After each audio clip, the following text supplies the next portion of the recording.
The Chief Justice of Nigeria constitutes Supreme Court panel next week as PDP, Labour Party, file appeal on Tuesday.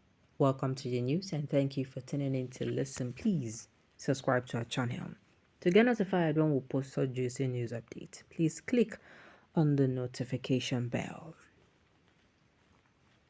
Bearing any last-minute change in plan, the Chief Justice of Nigeria, Justice Olukayode Ariwola, will constitute the Supreme Court panel that will hear the appeal rising from the judgment of the Presidential Election Petition Court latest on Wednesday.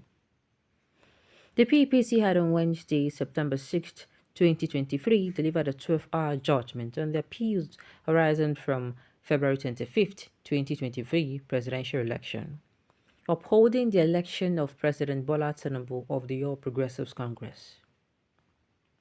The presidential candidates of the People's Democratic Party and the Labour Party, Atiku Abubakar and Peter Obi respectively, rejected the court's judgment, vowing to approach the Supreme Court. They had 14 days from the day the judgment was delivered to file their appeal at the Apex Court. The 14-day timeline ends on Wednesday. While the legal teams are working hard to beat the deadline, an investigation by Saturday Punch at the Supreme Court on Friday revealed that Ariwola had yet to constitute the panel of the Apex Court that will hear the appeals. Further investigation, however, further revealed that the Chief Justice of Nigeria will constitute the panel latest on Wednesday when the timeline for the filing of the appeal will end. Multiple sources at the Apex Court also said the identities of the justices that may be named members of the appeal were still unknown. One of the sources at the court said, and I quote, "There is no information about the panel or the justices that will make up the panel for now. What we know is that members of the panel may be named this week latest by Wednesday." Saturday Punch also learned on Friday that the Beast legal team may file an appeal on Tuesday. Our correspondent further gathered that the presidential candidate is not planning to change members of his legal team. The spokesman of the B-Dati Presidential Campaign Council, Yunusa Tanko, and the National Legal Advice of Labour Party, Kehinde Edo, disclosed this in separate interviews with Saturday Punch. I just confirmed that we have not filed the appeal. That will be done between now and Tuesday. We are also not seeking to engage or tweak our team of lawyers, Tanko told one of our correspondents on the telephone. I agree with Tanko. The party's legal advisor also said we have not filed the appeal yet because we are still within the time frame. It will be done any moment from now. To answer your other question, our legal team is still intact. They are some of our best hands. There is no reason to change them since we do not doubt their capabilities. When contacted, Obi State Counsel Dr. Live Uzoku also said the legal team was still working on the appeal, saying, "We are on it. We have not fixed a date to submit." A member of Atiku legal team, Michael Zekome San, also said, "We are filing the appeal as soon as possible within the constitution and statutory period. All the layers are retained.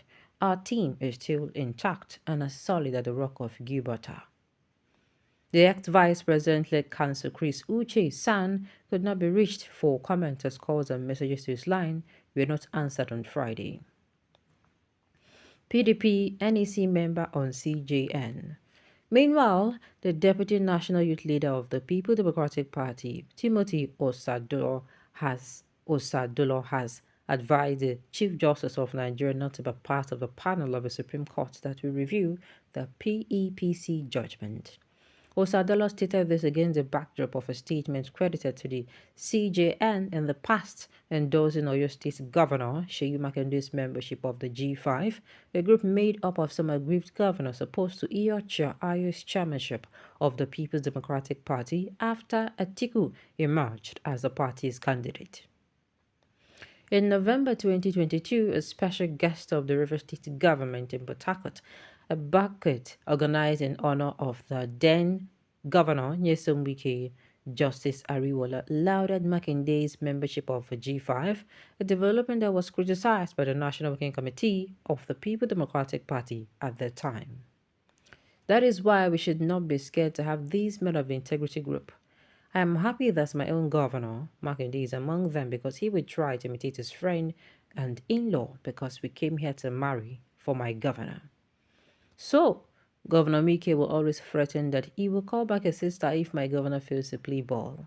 And that is why you see him following His Excellency Wiki because my governor is afraid of his wife being recalled, the CGN said in 2022.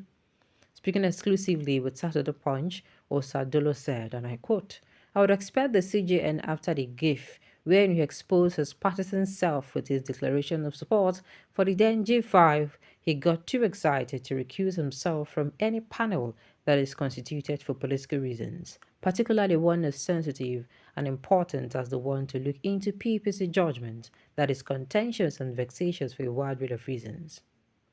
He should not do anything to taint the image of our judiciary further. The whole world is watching, and he of all people should know better that his membership of a panel would raise several questions. As of the time of filing this report, neither of the two official spokespersons of the party, Debo Ologunagba and Ibrahim Abdullahi, was ready for comment. On the spot, Atiku's media advisor, Paul Ibe, promised to reach out to one of our correspondents after getting legal advice. Candidates retaining lawyers. Tinubu, Atiku, and Obi will be retaining the 89 senior advocates of Nigeria they hired for the legal battle. Ahead of the sittings of the PEPC, Atiku hired 19 sons, Obi secured the services of 20 sons, while Tinubu engaged 50, making it a total of 89. Just like in the case of Obi and Atiku, the coordinator of the Tinubu presidential legal team, Babatunde Ogala, in an interview with one of our correspondents said the president's legal team would be retained. Why do we have to change our lawyers? We do not need any fresh people. We have more than enough lawyers in our legal team, Ogala said. APC, LPC, LP, PDP lose assets. Meanwhile, the People Democratic Party has so far lost 11 National Assembly seats, while the APC forfeited 6 seats and the Labour Party could not retain 8 slots. Also, the New Nigeria's People's Party lost 3 seats, while the All Progressive Grand Alliance lost 2. Saturday Punch reports that APC won 162 House of Representative seats in the National Assembly elections held on February 25th, while its closest rival, the PDP, took 102 seats and the Labour Party won 34 seats. The NNPP on a spot won 18 seats, while the Social Democratic Party and APGA got 2 and 4 seats respectively. This is really going to be a very tough one. We await until the day. Hopefully, the right thing, or should I say justice, will be served. Alright, on this note, we've come to the end of the news. So thank you for tuning in to listen. Until I come your way next time, enjoy the rest of your day.